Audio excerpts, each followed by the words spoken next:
बिस्मिल्लाहिर्रहमानिर्रहीम।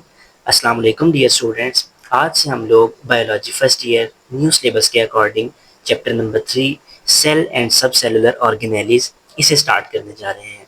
तो आज का लेक्चर सेल्स से रिलेटेड है। इसमें हम लोग सेल्स के बारे में बेसिक इंट्रोडक्शन देखेंगे, कुछ इंट्रोडक्टरी पॉइंट्स देखेंगे, इंटरेस्टिंग पॉइंट्स देखेंगे। तो चलिए स्टार्ट करते हैं। Cells they are the basic unit of life. हमारी जो ज़िंदगी है या किसी भी ऑर्गेनिजम्स की ज़िंदगी है, उसका बेसिक यूनिट वो सेल्स हैं। मीन्स कि अगर किसी जगह के ऊपर लाइफ मौजूद है तो वो सेल्स की वजह से मौजूद है, अगर सेल्स नहीं है तो लाइफ नहीं है। They are basic unit of life. ये एक जनरलाइज्ड कॉन्सेप्ट है ऑर्गेनिज्म से रिलेटेड। इसकी कुछ एक्सेप्शंस भी हैं, लेकिन उनको हम लोग इस चैप्टर के लेटर पोर्शंस के अंदर डिस्कस करेंगे। Living organisms are made up of cells. जितने लिविंग ऑर्गेनिजम्स हैं वो सारे के सारे सेल्स से मिलकर बने होते हैं। तो cells are basic unit of life and living organisms. दो तरह के ऑर्गेनिजम्स होते हैं जी, unicellular organisms, multicellular organisms.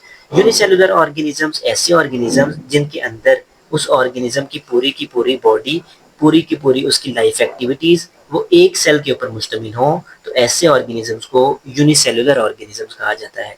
A single cell carries all the life activities in unicellular organisms। और इनकी एग्जांपल हैं अमीबास एंड बैक्टीरिया। इन ऑर्गेनिजम्स के अंदर जो सारी की सारी लाइफ एक्टिविटीज होती हैं वो एक सिंगल सेल के अंदर परफॉर्म हो रही होती हैं। तो इसलिए इस सिंगल सेल की वजह से इन ऑर्गेनिजम्स को यूनिसेलुलर ऑर्गेनिजम्स का नाम दिया जाता है।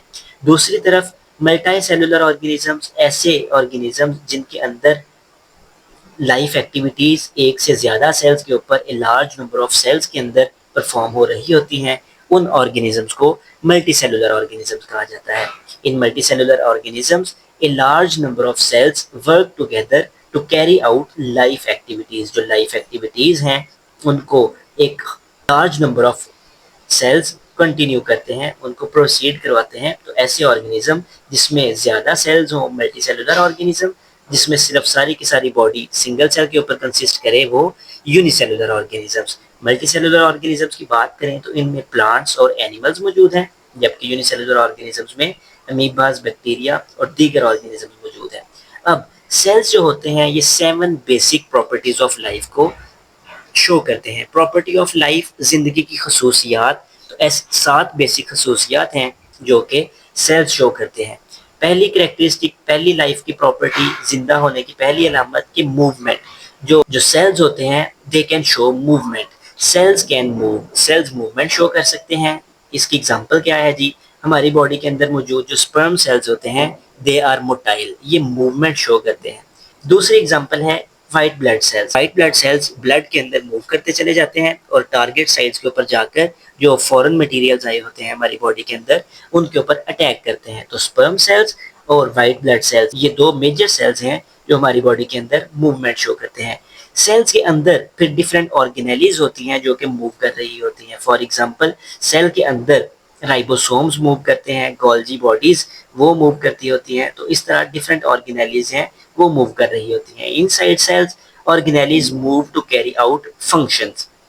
दूसरी प्रॉपर्टी ऑफ लाइफ जो कि सेल्स शो करते हैं वो है न्यूट्रिशन। न्यूट्रिशन का मेन मतलब होता है अपनी खुराक हासिल करना।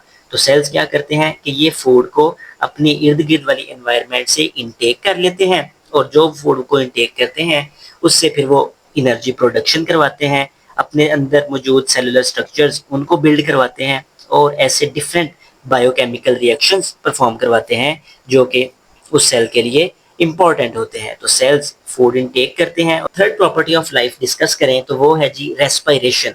अब सेल ने जो फूड इनटेक किया था वो फूड फर्दर डिफरेंट रिएक्शन के थ्रू ब्रेक करवाया जाता है और उस फूड से एनर्जी हासिल की जाती है। तो ये सेलुलर रेस्पिरेशन का प्रोसेस कहलाता है, जिसके अंदर फूड के ऊपर डिफरेंट रिएक्शंस करवाए जाते हैं और उस फूड से एटीपी की फॉर्म में एनर्जी हासिल की जाती है। उसे सेलुलर रेस्पिरेशन का नाम दिया जाता है। ग्लूकोज यहाँ पर फूड को रिप्रेजेंट कर रहा है।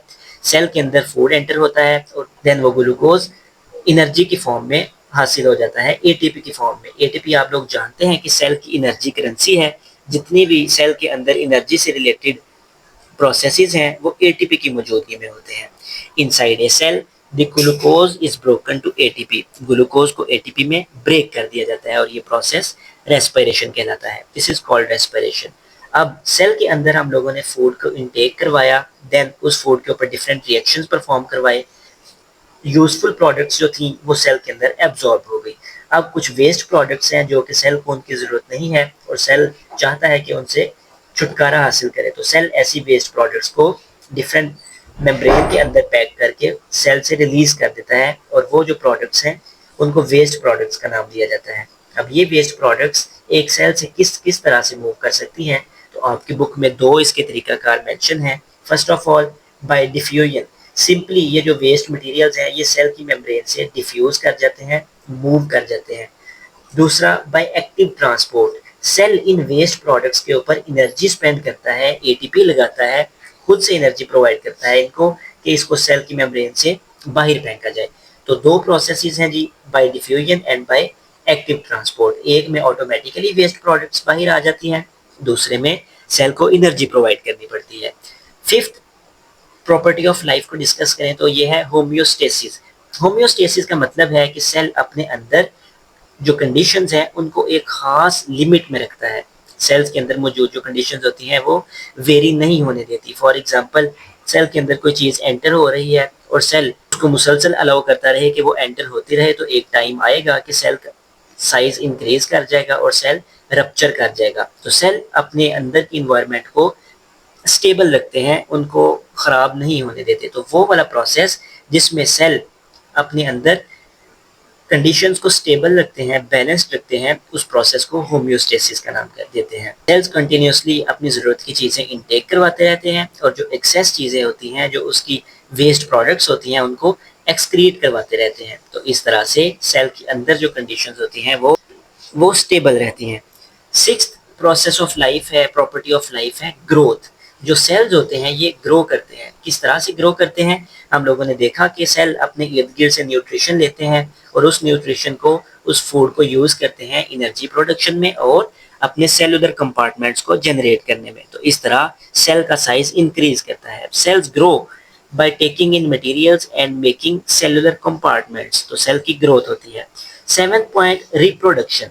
रिप्रोडक्शन मीन्स कि अपनी डॉटर सेल्स को प्रोड्यूस करना। तो ये पेरेंट सेल है जी, एक सेल डिवाइड करते हैं और हमारे पास डॉटर सेल्स बनते हैं। तो इस तरह नेक्स्ट जनरेशन ऑफ सेल्स वो तैयार होती है। सेल्स के अंदर ये कैपेबिलिटी है कि ये अपनी नेक्स्ट जनरेशन को प्रोड्यूस करवा सकते हैं और इस प्रोसेस को रिप्रोडक्शन का नाम देते हैं। और माइटोसिस ऐसा प्रोसेस जिसके अंदर एक सेल दो डिप्लॉइड सेल्स के अंदर डिवाइड होता है, एक डिप्लॉइड सेल दो डिप्लॉइड सेल्स के अंदर डिवाइड होता है। और मियोसिस ये ऐसी डिवीजन है जिसमें एक diploid cell 4 haploid daughter cells में कन्वर्ट होता है। तो ये डिटेल्स आने वाले चैप्टर्स में इंशाल्लाह ताला डिस्कस करेंगे। आज के लेक्चर में हम लोगों ने सेल से रिलेटेड कुछ basic points, unicellular organisms, multicellular organisms and then 7 basic properties of life, इनको डिस्कस किया। आई होप सो कि आपको सारे पॉइंट्स क्लियर हो गए होंगे। अगर आपका कोई क्वेश्चन है तो आप लोग कमेंट सेक्शन में पूछ सकते हैं।